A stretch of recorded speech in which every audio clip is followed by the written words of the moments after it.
बन के स्वर्ग जाना श्रेष्ठ है, आवृत्ति बन के नरक में जाना श्रेष्ठ नहीं है। जिस प्रकार से छाया में खड़ा होना और धूप में खड़े होने में भेद है, उसी प्रकार से स्वर्ग और नरक में भी जाने में भेद है।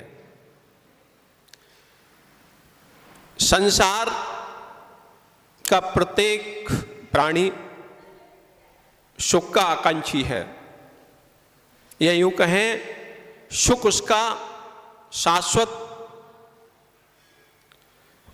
आकांक्षिक धर्म है। उसका प्रत्येक जीव सुख ही चाहता है और संपूर्ण पुरुषार्थ प्रसमय सुख के लिए ही करता है। फिर भी भेद आता है उसके सुख में। चाहता सुख है और स्थिति बनती है कष्ट की, दुख की। तो ये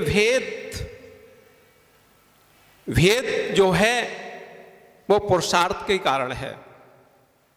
पुरुषार्थ यदि समीचीन है तो नियम से क्या होगा? सुख की प्राप्ति होगी। और यदि पुरुषार्थ अनुकूल नहीं है तो दुख ही प्राप्त होगा। और ये दुख वर्तमान में ही नहीं, भावी काल में भी दुख रूप उदित होगा। और जो वर्तमान का सुख भी है, आगे भावी काल में भी सुख रूप में उदय होगा।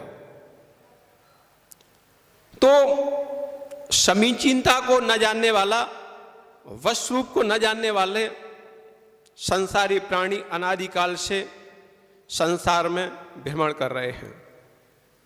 और ये भ्रमण तब तक गतिमान रहेगा जब तक ये अपने शाश्वत सहज आत्मस्वरूप को का बोध प्राप्त नहीं कर लेगा। ये आत्मबोध हमें प्राप्त होगा तो आचार्य भगवान की सानिध्य में है, गुरुओं के सदोपदेश से, जिनवाणी के सतत स्वाध्याय से, चिंतन से, मनन से ही यह प्राप्त हो सकता है। विकताओं से, इंद्रिय विषयों से ये हमें प्राप्ति हो सकती है क्या? नहीं हो सकती। तो यदि हमें अपने समीचीन सुख का बोध हो जाए तो समीचीन अपना जो स्वरूप है, वस्तु का जो स्वरूप है, उसको जानने की भी जागृति हो जाए, भावना पैदा हो जाए, उस पर हम गतिशील हो जाएं, गतिमान हो जाएं।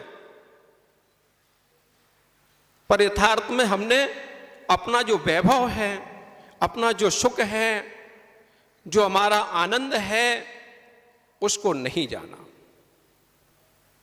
हमने सुख का जो हेतु माना है, जो सुख का साधन माना है, जो सुख जिसे सुख समझा है, वो यथार्थ में सुख नहीं है, सुख का ही सुखाभास है। क्योंकि जितने भी हमने सुख माने हैं, पर की अपेक्षा ही रखी है। जितने पर संयोगों को हमने सुख माना है, पर की प्राप्ति से हमने सुख माना है, पर की प्राप्ति से हमने दुख माना है। जिन वस्तुओं को हमने इष्ट माना है, उनको हमने सुख रूप माना, और जिनको हमने अनिष्ट रूप माना, उनसे हमने दुख की प्राप्ति मान ली। जबकि हमारा भगवान आत्मा, हमारा चेतन आत्मा सुख रूप ही है।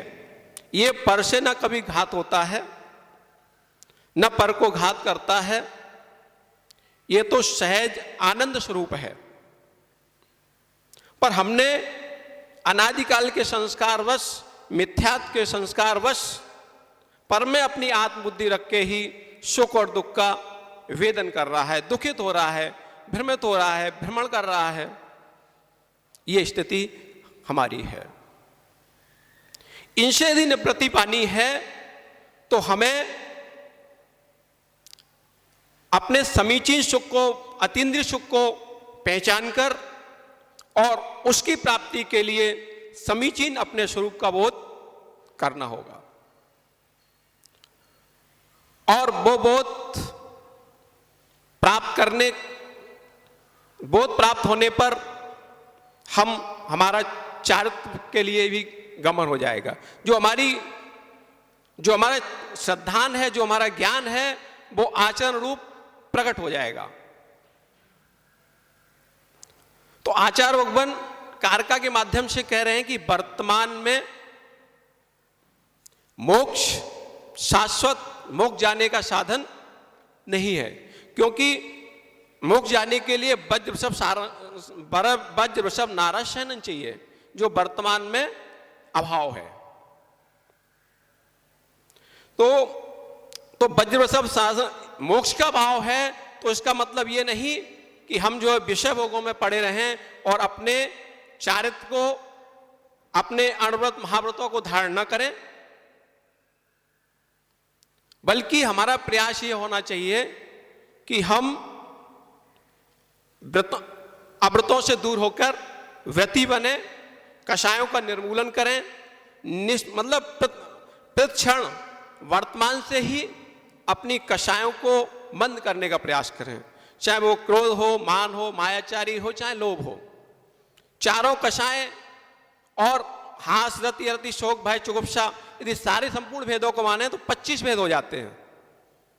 ये 25 कषाय का निर्मूलन हमारी वर्तमान में ही सुख का हेतु है और भावी काल का उदय काल भी सुख देगा। ये हमारा उद्यम, पुरुषार्थ प्रारंभ हो ही जाना चाहिए, होना ही चाहिए। और ये पुरुषार्थ ही हमारे सहज आनंद को उद्घाटित करेगा, सहज सुख को उत्पन्न करेगा और सारी विषमताएं स्वतः दूर हो जाएंगी। तो जब तक हमारे अंदर योग्यता नहीं है शाश्वत सहज सुख रूपी ध्यान में साधु बनकर और केवल ज्ञान प्राप्त करने की जब तक योग्यता नहीं आई है, तब तक हमें अणुव्रती और महाव्रत बनकर जो स्वर्ग है उसको प्राप्त करना चाहिए। लक्ष्य अपने सहज स्वरूप का ही होगा, लक्ष्य तो मोक्ष का ही होगा, मोक्ष लक्ष्य तो अपने परमानंद का ही होगा, स्वर्ग का लक्ष्य नहीं होता।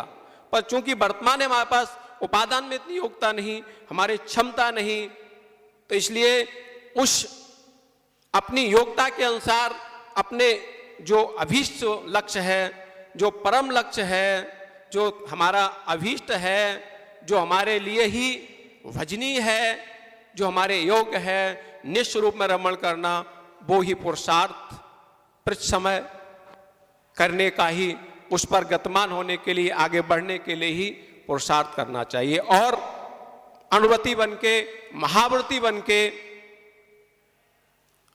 आगे बढ़ना चाहिए। इस मनुष्य जन्म का सार विषय भोगों में जीवन नष्ट करना मनुष्य भाव का सार नहीं है। स्वर्गों के देव इस मनुष्य भाव की प्राप्ति के लिए तरसते हैं, सम्यक दृष्टि देव तरसते हैं कि वो कब क्षण आए कि हम मनुष्य बनकर और निर्गंत बनके अपने केवल को उद्घाटित करें। क्योंकि स्वर्ग में देवों की आयु जो नियत है उसमें कहीं कम नहीं होता और हम इस मनुष्य भाव को पाकर, इस मनुष्य की जो नर भाव की दुर्लभ है, जो दुर्लभता है, उसको न समझें तो हमारी स्थिति उस व्यक्ति के समान है जो व्यक्ति रत्नों को रत्न को काक को बजाने के लिए प्रयोग करता है। तो श्रेष्ठ, सर्वश्रेष्ठ साधन हमारा यही है कि हम निरंतर कषायों का निर्मूलन करें, विकताओं से, कुभावों से, कुसंगति से, कुप्रयासों से दूर होकर सत प्रयास, सत समागम, जिनेन्द्र भगवान की वाणी को आचार्य भगवान की वाणी के मुख से, आचार्य भगवान के मुख से, मुनि राजों के मुख से श्रवण कर निरंतर खुद भी स्वाध्याय करके उसमें अपने शाश्वत सह सुख के लिए पुरुषार्थ करें तो नियम से स्वर्ग जाना सरल है। मंद कषाय भी स्वर्ग जाता है। कुछ भी पुरुषार्थ न करे, भोग भूमिया जीव जो होता है वो कुछ भी नहीं करता, कोई व्रतों का पालन भी नहीं करता, परंतु मंद कषाय से स्वर्ग जाता है। तो जब हमारी मंद कषाय होगी और व्रती होंगे तो हमारा नियम से परिणामों की जो विशुद्धि है वो आगामी काल में केवल का कारण बनेगी और वर्तमान में स्वर्ग की जरूर प्राप्ति होगी। तो ऐसे परम रत्नत्व धर्म को धारण कर अपने मनोजनों को सार्थक बनाएं। बोलिए आचार्य भगवान श्री विश्वसागर जी महाराज। अहिंसा परमो धर्म, सूत्र है जियो और, सूत्र है जियो और।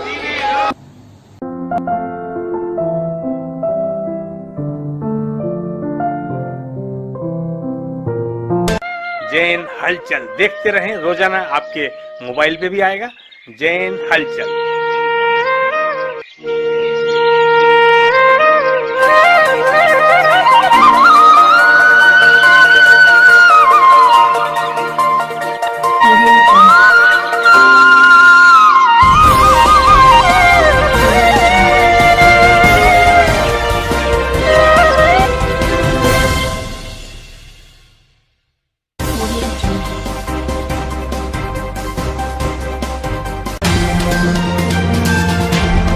जियो और जीने भी दो,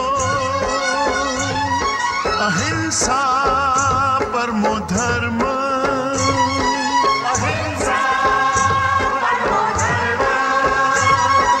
जीने का अधिकार है सबको।